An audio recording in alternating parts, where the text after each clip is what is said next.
Good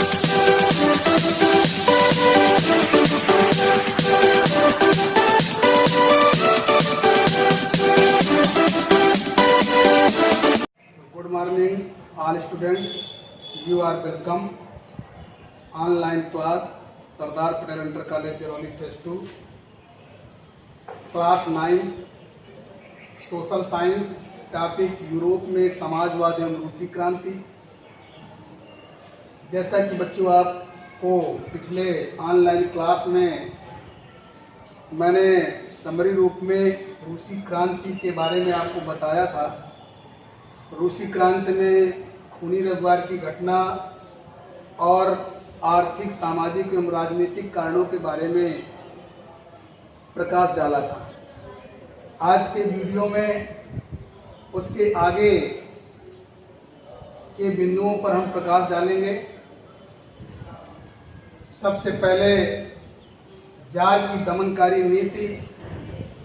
जब हमने आपको पिछले वीडियो में बताया था कि क्रांति का मतलब ही होता है कि किसी भी व्यवस्था में आमूलचूल परिवर्तन करना क्रांति कहलाता है। और किसी देश की जब आर्थिक, सामाजिक, राजनीतिक या धार्मिक व्यवस्थाओं पर लोगों पर थोपा जाता है तो एक विद्रोह की ज्वाला उत्पन्न होती है। और चूंकि रूस के सम्राट को ही जार कहा जाता है और क्योंकि जार निकोलस द्वितीय बहुत ही निरंकुश एवं क्रूर शासक था, जिसकी दमनकारी नीतियों के कारण रूसी क्रांति हुई। क्रांतिकारियों की तैयारियां। क्रांतिकारी, चूँकि आपको मालूम है कि यूरोपीय कंट्रियों में चर्च की एक अहम भूमिका होती थी और चर्च का स्थान भी उच्च होता था। जैसा कि आप सभी जानते हैं कि इन देशों में बहुसंख्यक जनता, जो कि श्रमिक, मजदूर या किसान होती थी, उनकी बड़ी दयनीय स्थिति होती थी। और जो उच्च पदों पर आसीन या चर्च के पादरी या सामंत जो होते थे, इनका समाज में बड़ा उच्च स्थान होता था और यही भोग विलासता की चीज़ों का उपयोग करते थे। और जो बहुसंख्यक जनता थी वो अपनी मूलभूत आवश्यकताओं की पूर्ति भी नहीं कर पाती थी। लेकिन जब यही बड़े लोगों के संपर्क में आए और उन्होंने लोगों को यूनाइट किया, एकत्र किया और राजा के विरुद्ध अपनी आवाज़ को बुलंद किया। जैसा कि आप सभी जानते हैं कि इस क्रांति में प्रमुख नारा था कि जारशाही का अंत हो और सर्वहारा वर्ग जिंदाबाद। जैसा कि आप सभी जानते हैं कि वहाँ पर श्रमिकों के ही समूह को सर्वहारा वर्ग कहा जाता था और दुनिया के मजदूरों को यूनाइट करने का अगर श्रेय जाता है तो वो कार्ल मार्क्स को जाता है। कार्ल मार्क्स ने अपनी प्रसिद्ध पुस्तक दास कैपिटल्स में, और आज भी दुनिया में जितनी भी क्रांतिकारियाँ होती हैं तो उनमें श्रमिकों का या मजदूरों का एक अहम रोल होता है। जैसा कि आप सभी जानते हैं कि हिंदुस्तान में भी चूँकि एक लोकतांत्रिक व्यवस्था है, लेकिन फिर भी जब भी कभी 5 वर्षों के बाद चुनाव आते हैं तो सरकार भले ही मजदूरों या किसानों के ऊपर कोई ध्यान न देती हो, लेकिन जब भी सत्ता का उसको सुख भोगना होता है तो इन्हीं लोगों की याद आती है। हर सरकार श्रमिकों की और किसानों की बात करती है, क्योंकि किसी देश की सरकार को बनाने या बिगाड़ने का जो श्रेय जाता है वो इन्हीं दबे कुचले लोगों को जाता है। और पहले भी जितनी भी क्रांतियाँ हुई, जब यही लोग जगे तो दुनिया में क्रांतियाँ हुई। मजदूरों में असंतोष, जब समाज में किसी व्यक्ति विशेष का अनादर होता है या उनकी मूलभूत सुविधाएं उनको प्रदान नहीं की जाती हैं तो एक क्रांति की ज्वाला उठती है। और जब मजदूरों को अपने भूख प्यास के लिए रोजी रोटी भी मिलना सुलभ नहीं हुई तो उनको असंतोष उत्पन्न हुआ।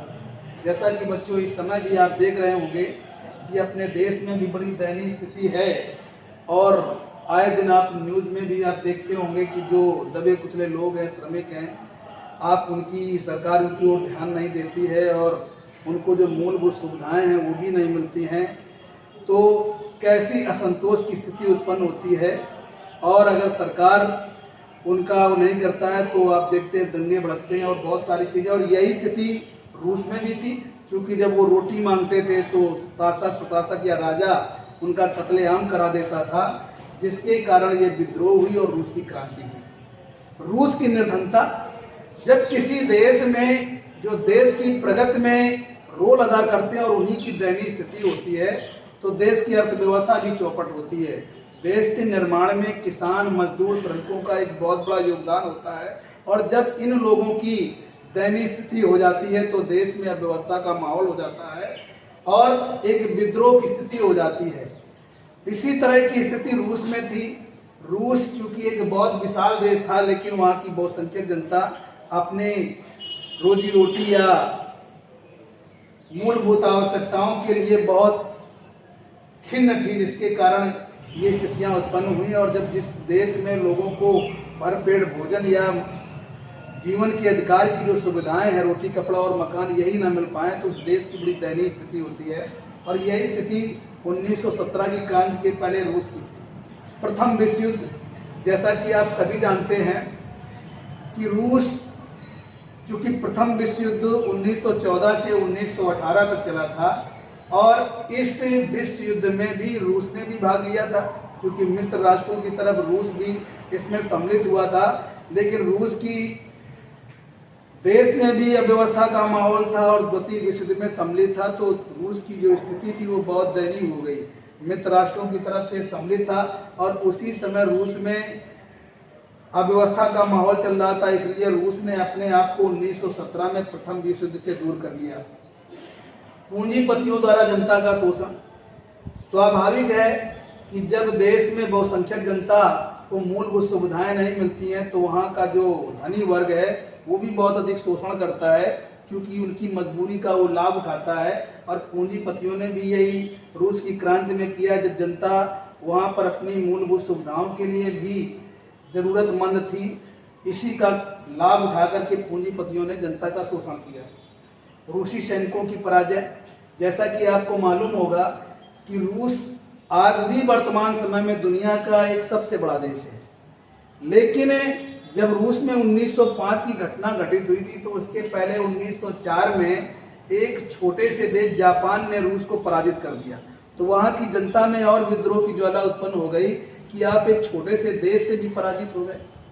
लेकिन जब अव्यवस्था का माहौल होता है, वहाँ की पब्लिक ये संतोष होती है, तो छोटा से छोटा देश भी किसी बड़े से बड़े शक्तिशाली देश को धराशायी कर देता है।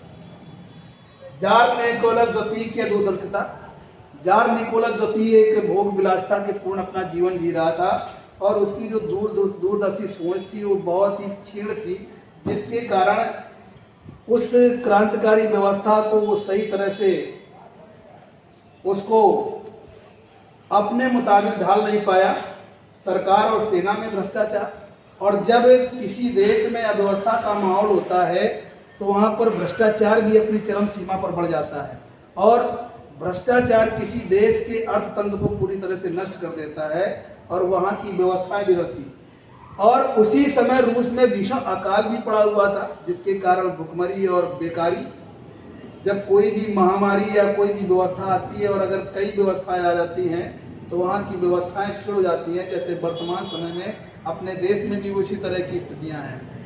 अब एक तरफ तो महामारी चल रही है और महामारी के साथ साथ चारों तरफ कहीं पर अम्फान तूफान का कहर, तो कहीं पर निसर्ग तूफान का कहर, यानी प्रकृति भी उसी तरह से।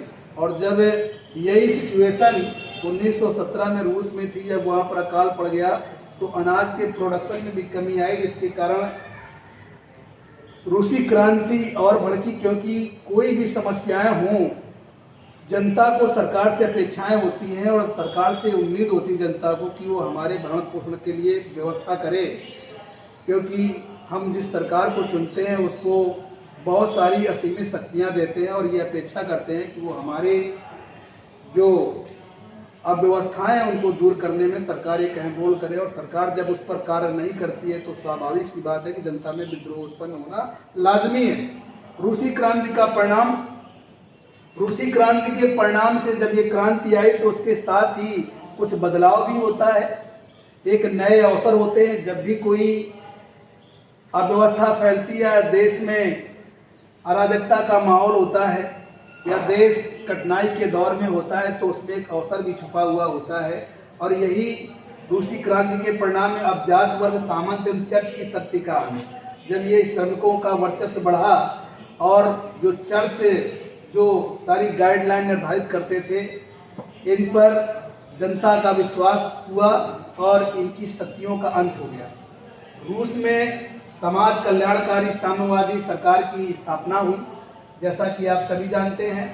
रूस में लोकतांत्रिक व्यवस्था के आधार पर किसानों एवं श्रमिकों की सरकार बनी और आज दुनिया में वर्तमान में 90% जो सरकारें हैं वहाँ पर लोकतंत्री व्यवस्था है, क्योंकि लोकतंत्री शासन की सबसे अच्छी व्यवस्था है, क्योंकि इसमें सारे राइट्स जो होते हैं वो जनता को होते हैं, क्योंकि जनता के द्वारा चुनी गई सरकार ही लोकतंत्र होती है, जहाँ पर जनता की भावनाओं के अनुरूप के साथ ही सरकार कार्य करती है। और जब लोकतांत्रिक व्यवस्था हुई तो रूस में तीव्र गति से औद्योगिक विकास हुआ और औद्योगिक विकास के साथ साथ लोगों को रोजगार मिला। और आप देखते होंगे कि वर्तमान में रूस पुनः शक्तिशाली राष्ट्रों के रूप में तब्दील हुआ। थैंक्स। आगे की चर्चा अगले ऑनलाइन क्लास में हम आपको बताएंगे।